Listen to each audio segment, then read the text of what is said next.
Vous savez ce qu'on vient d'apprendre par le média allemand Bild? Près d'un aéroport en Norvège, la police interpelle 3 Allemands après un accident de drone. Des Allemands, pas des hackers russes, pas des saboteurs venus de l'Est. Là, on a l'impression que le narratif commence un petit peu à vaciller. Je sais pas si vous voyez le problème là. Le récit officiel adore un coupable simple. La Russie, c'est les Russes, c'est les Russes. Ça arrange bien tout le monde.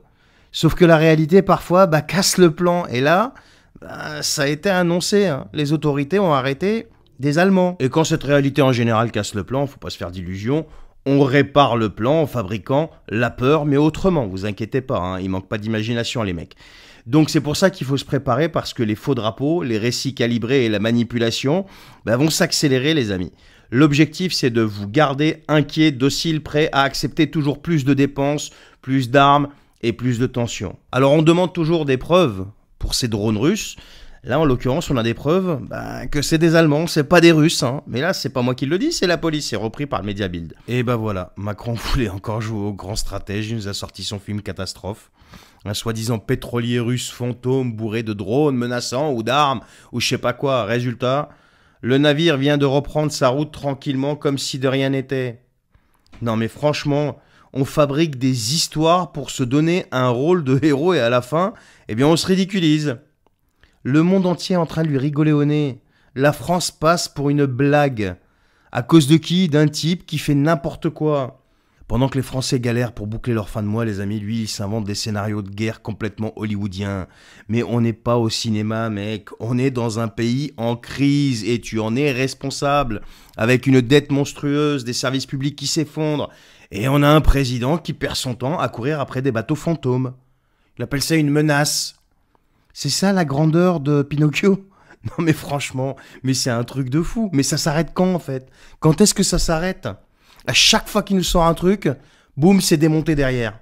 Comme les histoires de drones, là. Regardez, ça a été démonté. En Norvège, ils ont arrêté 2 Allemands, pas 2 Russes. Oh, la tronche de la menace, quoi.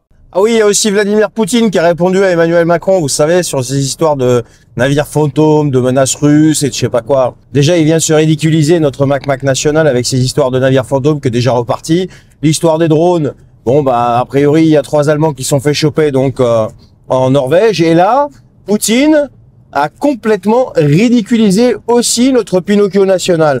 Non mais franchement, au bout d'un moment, il va falloir quand même qu'il comprenne qu'il se ridiculise tout seul et il nous ridiculise avec lui. Alors qu'est-ce que Poutine a dit? Eh bien il a dit que Macron n'avait aucun autre moyen de détourner l'attention de la population et des citoyens français des problèmes complexes et insolubles au sein même de la République française. Il existe donc une forte volonté de déplacer l'attention vers l'extérieur, d'agiter d'autres forces, d'autres pays, notamment la Russie, pour nous inciter à réagir et ainsi pouvoir dire aux Français, Français, venez à moi, rassemblez-vous autour de moi, je vous mènerai à la victoire.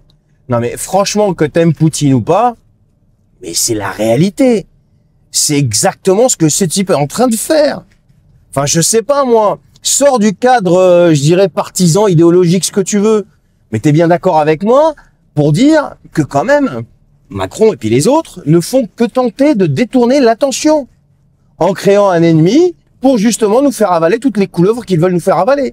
Augmentation des budgets de défense, la soumission à Bruxelles, la défense européenne et tout ce tralala. Non? Je sais pas, t'es pas d'accord avec ça? Dis-moi si, à ton avis, Poutine dit vrai ou pas là.